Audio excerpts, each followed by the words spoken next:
जय हिंद साथियों, मैं आदेश आप सभी का राही आदि क्लासेस में स्वागत करता हूं।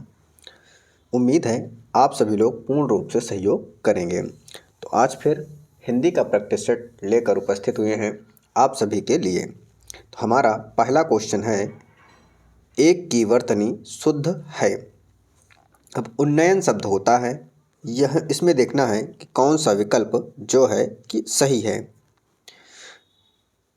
तो आप सभी देख रहे हैं उन्नयन, उन्नयन, उन्नयन, उन्नयन। तो यहाँ पर ऑप्शन बी और ऑप्शन डी दोनों एक समान हैं। तो ऑप्शन बी भी सही है और ऑप्शन डी भी सही है। क्यों? क्योंकि दोनों ऑप्शन एक समान लिखे हुए हैं और दोनों ही सही हैं। आगे चलते हैं अगले क्वेश्चन पर। अगला क्वेश्चन है हमारा, एक की वर्तनी शुद्ध है। एक बार फिर से वर्तनी के बारे में पूछा गया है, कौन सी वर्तनी शुद्ध है? आविष्कार, देवारसी, निःशब्द या जमाता। तो जो शुद्ध है वह आविष्कार शब्द शुद्ध है। ऑप्शन ए हमारा शुद्ध है। देवर्षि में किस प्रकार लिखा जाएगा? देवर्षि होता है, देवार्षि नहीं होता, यानी वा में आ की मात्रा नहीं होगी। इसके बाद है निशब्द। जो निशब्द है वह निःशब्द होता है। क्या होता है? निःशब्द, निःशब्द होगा। और जमाता में जा, मा और ता होता है।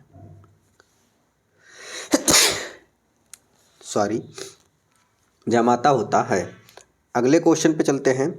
अगला क्वेश्चन है, एक वाक्य शुद्ध है, हमें शुद्ध वाक्य का चयन करना है। क्या करना है? हमें इन सब में से शुद्ध वाक्य का चयन करना है। पर्वतीय प्रदेश में प्रातःकाल का दृश्य बहुत चित्ताकर्षक होता है। प्रत्येक धर्म के लिए अच्छा सद्भाव रखना हमारा कर्तव्य है। अब ऑप्शन बी में देखिए, यहाँ पर अच्छा भी आया है और सद्भाव भी आया है, यानी दोनों का अर्थ एक समान होता है। तो दोनों में से कोई एक आएगा, इसलिए हमारा ऑप्शन बी गलत हो जाएगा। मेरे वेतन का अधिकांश, अधिकांश और भाग आया है, तो यहाँ पर दो में से एक ही आएगा। बच्चों की पढ़ाई में खर्च होता है, इसलिए ऑप्शन सी भी हमारा गलत हो जाएगा। इस बात का स्पष्टीकरण करना आवश्यक है। स्पष्टीकरण का अर्थ ही होता है करना, इसमें समाहित होता है। तो यहाँ पर या तो स्पष्टीकरण आता या फिर करना, तो करना नहीं होगा, इसलिए हमारा ऑप्शन डी भी गलत हो जाएगा। लेकिन जो हमारा शुद्ध वाक्य है वह ऑप्शन ए सही हो जाएगा। अगला क्वेश्चन है, एक बार फिर से शुद्ध वर्तनी का हमें चयन करना है। राजमहल, राजमहल नहीं होता है, क्या होता है? राजमहल होता है। क्या होता है? राजमहल होता है। कोमलांगिनी लिखा हुआ है, तो कोमलांगिनी नहीं होता है, क्या होता है? कोमलांगी होता है। क्या होता है? कोमलांगी होता है। निरोग लिखा हुआ है, जो कि गलत है। सही क्या होगा? नी रोग। क्या? निरोग हमारा सही होता है। तो शुद्ध वर्तनी क्या था? औछड़ी लिखा है, औछड़ी। तो औछड़ी जो शब्द है वह हमारा सही है। अगले क्वेश्चन पे चलते हैं। अगला क्वेश्चन है, शुद्ध वाक्य का हमें चयन करना है। यह तो अच्छा हुआ कि चारों ओर पदार्पण होते ही मैं जाग गया। तो यहाँ पर ऑप्शन ए में देख रहे हैं, पदार्पण और होते ही, पदार्पण में समाहित होता है होते ही, इसलिए ऑप्शन ए हमारा गलत हो जाएगा। अच्छे लेखन के लिए शब्द संयम आवश्यक है। अच्छे लेखन के लिए शब्द संयम आवश्यक है। कक्षा में असंख्य जनसमूह उपस्थित था। असंख्य और जनसमूह ये दोनों एक से अर्थ देंगे, तो इसलिए ऑप्शन सी भी हमारा गलत हो जाएगा। रामचरितमानस तुलसी की सबसे सुंदरतम क्या तुलसी की सुंदरतम कृति है। यहाँ पर सबसे जो है नहीं आएगा, तो इसलिए हमारा ऑप्शन डी भी गलत हो जाएगा। तो हमारा जो वाक्य शुद्ध है वह ऑप्शन बी हमारा सही हो जाएगा। अगला है, निम्नलिखित में से एक शब्द शंकर का पर्यायवाची नहीं है। हमसे पूछा शंकर का पर्यायवाची शब्द नहीं है, तो ललाटाक्ष जो है शंकर का पर्यायवाची होता है। गंगाधर यह भी शंकर का पर्यायवाची होता है। त्रिलोचन भी शंकर का पर्यायवाची होता है, लेकिन शशधर यह शंकर का पर्यायवाची नहीं होता है। यह किसका होता है, यह चंद्रमा का पर्यायवाची होता है। अगला क्वेश्चन है, निम्नलिखित में से एक शब्द आम का पर्यायवाची नहीं है। यहाँ पर पूछा जा रहा है आम का पर्यायवाची नहीं है, तो अति सौरभ यह आम का पर्यायवाची होता है। सहकार यह भी आम का पर्यायवाची होता है, लेकिन रसाल यह भी पर्यायवाची शब्द होता है आम का। लेकिन जो नहीं होता है वह होता है अम्बू। अम्बू किसका होता है, जल का होता है। किसका, जल का होता है, या पानी भी कहेंगे। आगे चलते हैं अगले क्वेश्चन पर।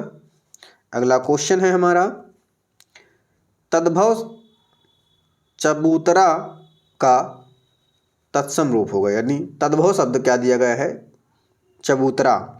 इसका हमें तत्सम शब्द बताना है। चरवतर जो कि गलत है, चरवूतरा जो कि गलत है, चारवृत्तरा ये भी गलत है, चतवाल जो है यह चबूतरा का तत्सम हो जाएगा। अगला क्वेश्चन है हमारा, एक विशेषण शब्द नहीं है, यानी इनमें से जो विशेषण नहीं है उसका हमें चयन करना है। लजीला विशेषण शब्द है, लाडला विशेषण शब्द है, लांछन और लापता लोग, यानी लापता भी विशेषण शब्द है, लेकिन लांछन जो है यह विशेषण नहीं है, यह संज्ञा है। क्या है, संज्ञा है, लेकिन लांछन ये भाव को दर्शाता है। क्या, लांछन लगाया गया यानी भाव को दर्शाएगा, तो भाववाचक संज्ञा हो जाएगी। अगला क्वेश्चन है, युद्ध को देखकर अशोक का कठोर हृदय मोम सा पिघल गया, वाक्य में विशेष्य है। यहाँ पर विशेष्य हमसे पूछा जा रहा है, युद्ध को देखकर अशोक का कठोर हृदय मोम सा पिघल गया, विशेष्य। तो हृदय शब्द यहाँ पर विशेष हो जाएगा, क्योंकि विशेष्य की विशेषता बता रहा है कठोर। तो यहाँ पर विशेष शब्द क्या हो जाएगा, हृदय हो जाएगा। कठोर और अशोक नहीं होगा, मोम भी नहीं होगा। अगला क्वेश्चन है, निम्नलिखित वाक्यों में से शुद्ध वाक्य है। हमें शुद्ध वाक्य का चयन करना है। वे सब प्रकार के दोषों से विहीन हैं।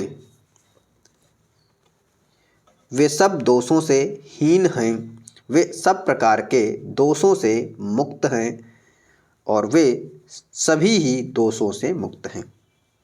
तो हमारा जो शुद्ध वाक्य है वे सब प्रकार के दोषों से मुक्त हैं, यह हमारा सही हो जाएगा। अगला क्वेश्चन है, रमेश की पुस्तक पुरानी है। इस वाक्य में पुस्तक शब्द है। इस वाक्य में पुस्तक शब्द है, यह हमें चयन करना है।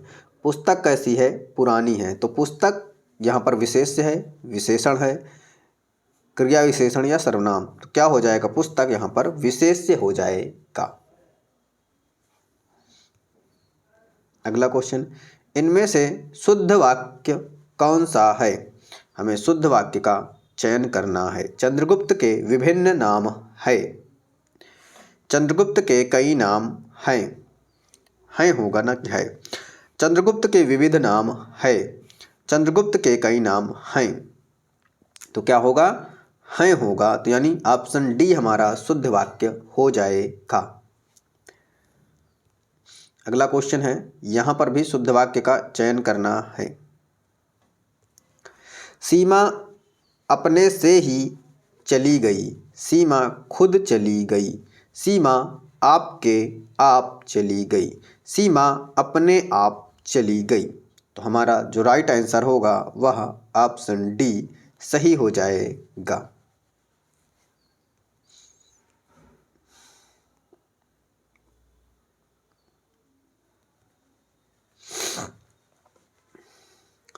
जो स्त्री सूर्य भी ना देख सके, क्या? जो स्त्री सूर्य भी ना देख सके उसके लिए एक शब्द कौन सा होगा?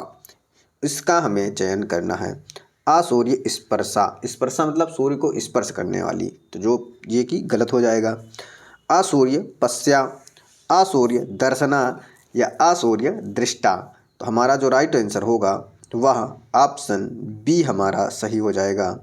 असूर्य पश्या बोला जाता है। अगला क्वेश्चन है, इनमें से चा वर्ण के वर्गों का उच्चारण स्थान या स्थल कौन सा है? चा वर्ग का उच्चारण स्थान हमसे पूछा गया है, कौन सा होगा? दंत, दंत किसका होगा? ता वर्ग का होगा। दंत जो है वह ता वर्ग का होगा। तालु जो है वह चा वर्ग का होगा, और चा वर्ग से हमसे पूछा गया था, इसलिए हमारा ऑप्शन बी सही हो जाएगा। कंठ में कौन सा आएगा? कंठ में का वर्ग आ जाएगा। मूर्धा में टा वर्ग आ जाएगा। क्या आ जाएगा? टा वर्ग।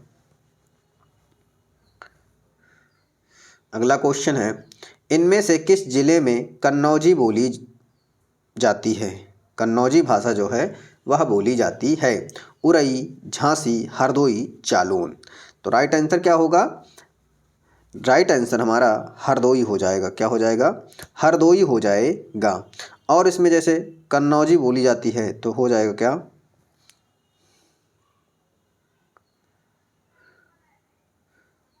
कन्नौज हो जाएगा, इटावा हो जाएगा,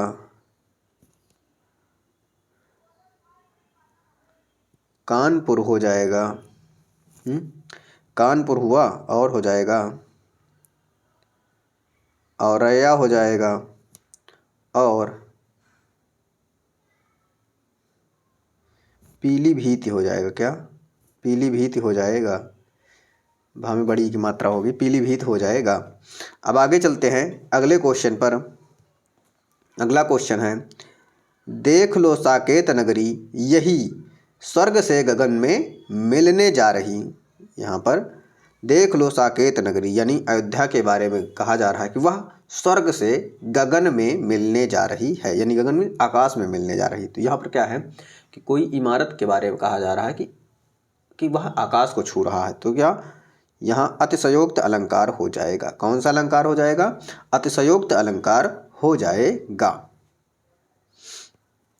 अगला क्वेश्चन है, निम्नलिखित में समानता सूचक चिन्ह कौन सा है? हमसे पूछा जा रहा है समानता सूचक चिन्ह कौन सा है। तो ऑप्शन ए है जो वह समानता सूचक चिन्ह होता है। तो और यह क्या होता है? ऑप्शन बी, इसे अल्प विराम कहा जाता है। और इसे क्या कहा जाता है? इसे अवतरण चिन्ह कहते हैं। क्या कहते हैं इसे? अवतरण चिन्ह कहा जाता है। और इसे कहते हैं विवरण चिन्ह। क्या? इसे विवरण चिन्ह कहा जाता है। अगला क्वेश्चन है, रीना गन्ना छील रही थी। क्या? रीना गन्ना छील रही थी। इनमें से किसका उदाहरण है? पूर्व भूत का, संदिग्ध भूत का, या सामान्य भूत का, या अपूर्ण भूतकाल का? तो क्या है? अपूर्ण भूतकाल है यहाँ पर। क्यों? क्योंकि गन्ना छील रही थी, वह कब तक छीलेगी पता नहीं, तो इसलिए यह कार्य जो है वह अभी पूरा नहीं हुआ, अपूर्ण है। अगला क्वेश्चन है, परीक्षा केंद्र में इनमें से कौन सा समास है? यहाँ पर आया है परीक्षा केंद्र, यानी जो इसका समास विग्रह होगा वह होगा परीक्षा के लिए केंद्र। क्या होगा? परीक्षा के लिए केंद्र। यहाँ पर विभक्ति आई क्या? के लिए। अब के लिए कहाँ पर होता है, यानी किस तत्पुरुष समास की विभक्ति है? संप्रदान के लिए होता है। तो ऑप्शन हमारा सी सही हो जाएगा, संप्रदान तत्पुरुष समास हो जाएगा। अगले क्वेश्चन पे चलते हैं।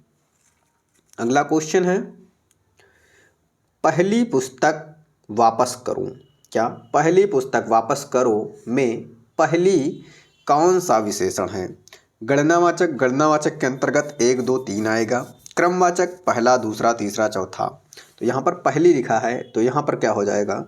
क्रमवाचक हो जाएगा। आवृत्ति में क्या आता है? 1 गुना, 2 गुना, 3 गुना, चौगुना। और गुण में क्या होता है? किसी की दशा के बारे में, रंग के बारे में, रूप के बारे में, गुण के बारे में बताया जाए तो वह गुणवाचक होता है। अगला क्वेश्चन है, इनमें से देहाती दुनिया उपन्यास के लेखक कौन हैं? क्या पूछा जा रहा है? देहाती दुनिया के उपन्यास के लेखक कौन से हैं? लेखक के बारे में, महादेवी वर्मा, शिवपूजन सहाय या रेणु या प्रेमचंद। तो राइट आंसर क्या होगा? शिवपूजन सहाय हो जाएगा। क्या हो जाएगा? शिवपूजन सहाय हो जाएगा। अगला क्वेश्चन है, अक्ल के घोड़े दौड़ाना।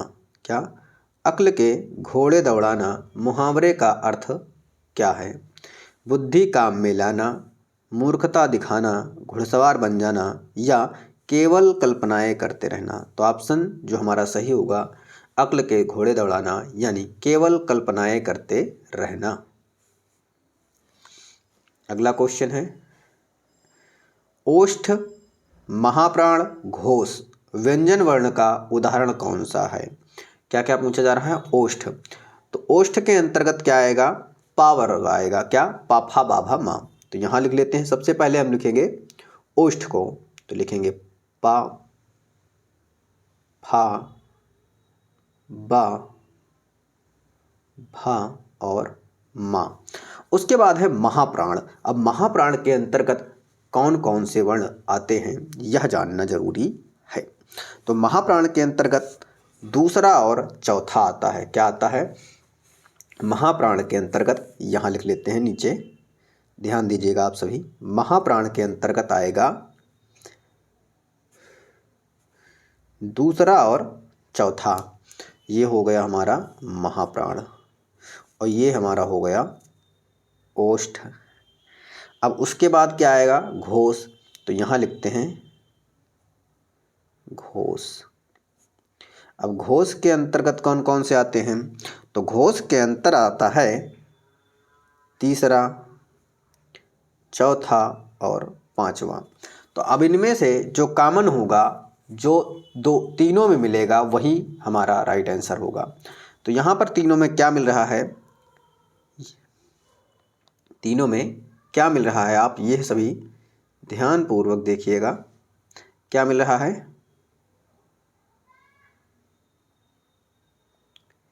ये 4 जो है मिल रहा है, यानी भा चौथा वर्ण है।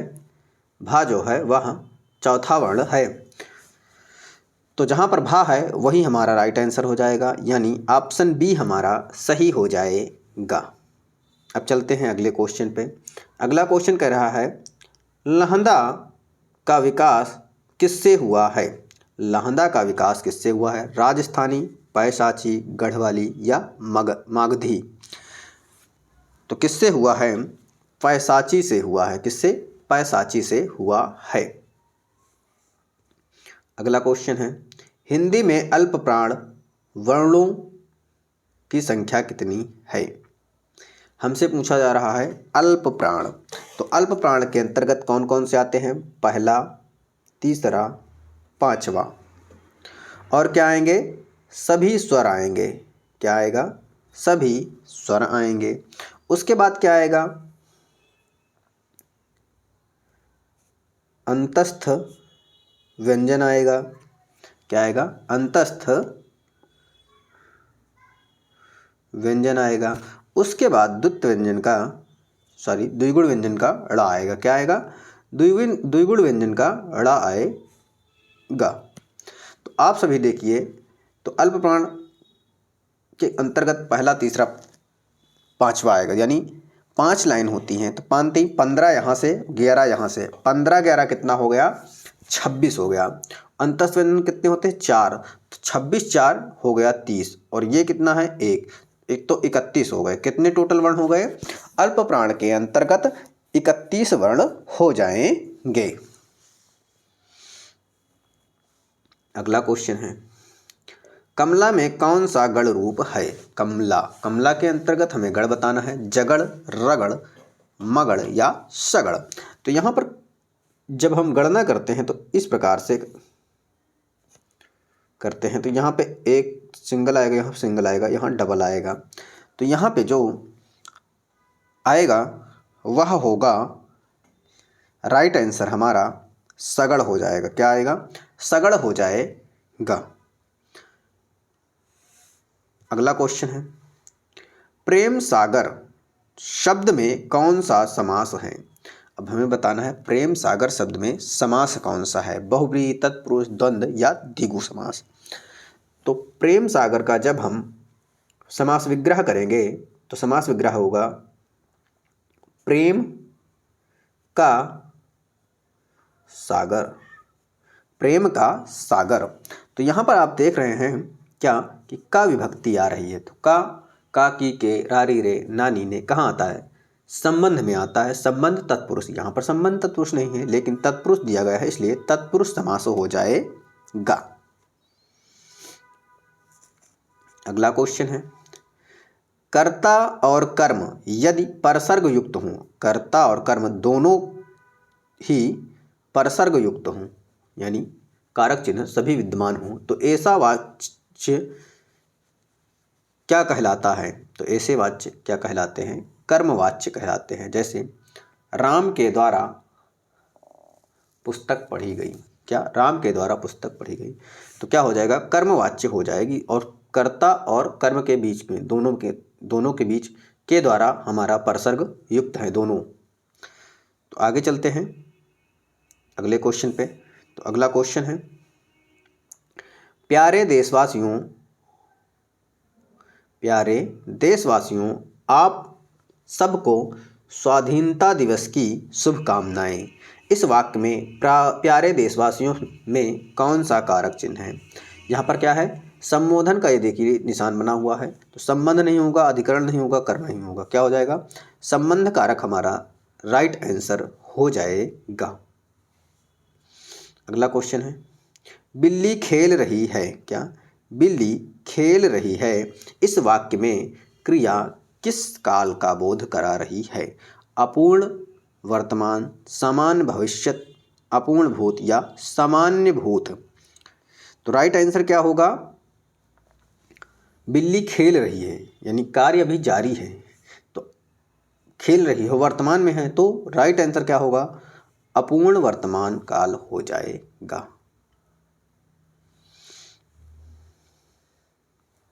अगला क्वेश्चन, जखीरा संज्ञा का कौन सा प्रकार है?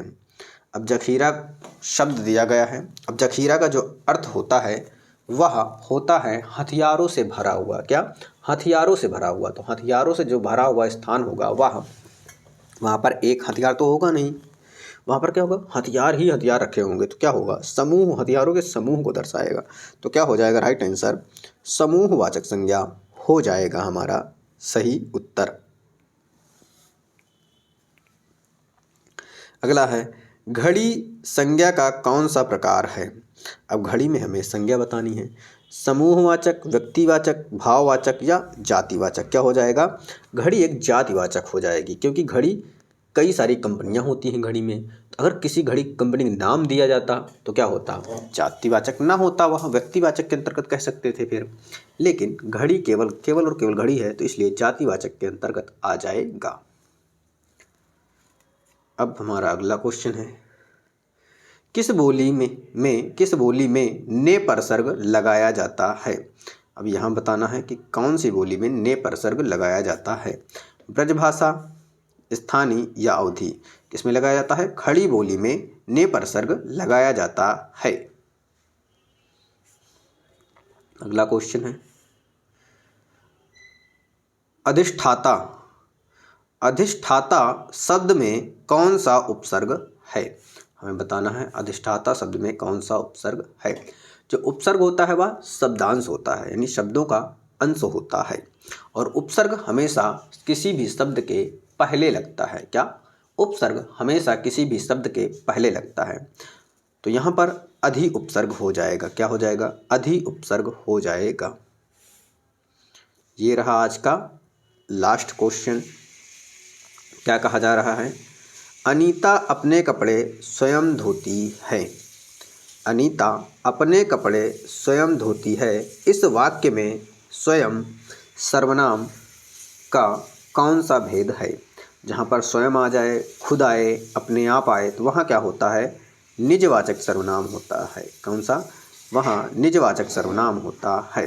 तो राइट आंसर ऑप्शन ए सही हो जाएगा। तो ये रहा आज का हमारा प्रैक्टिस सेट 37 क्वेश्चन का। उम्मीद है आपको क्लास समझ में आई होगी, क्लास अच्छी लगी होगी। आप सभी से रिक्वेस्ट है कि आप सभी अधिक से अधिक सहयोग करें, ताकि जब अधिक से अधिक लोग देखते हैं, लाइक करते हैं, तो मुझे भी अच्छा लगता है। तो मुझे भी ये होता है कि कितना से कितना अधिक या कितना अच्छा किया जाए। वैसे भी मैं अपना पूरा प्रयास करता हूँ, बस ये है कि अभी पैसे तो आते नहीं हैं कि पैसे आते हों तो कुछ और हो। जब तक पैसे आएंगे, जब पैसे आने लगेंगे तो मैं किसी और को अपने आप पास रख लूँगा और उससे टाइप भी मैटर और अच्छा करवा सकता हूँ। फिलहाल आज की क्लास को यहीं पे समाप्त करते हैं। आप सभी का इस क्लास में जुड़ने के लिए बहुत बहुत धन्यवाद।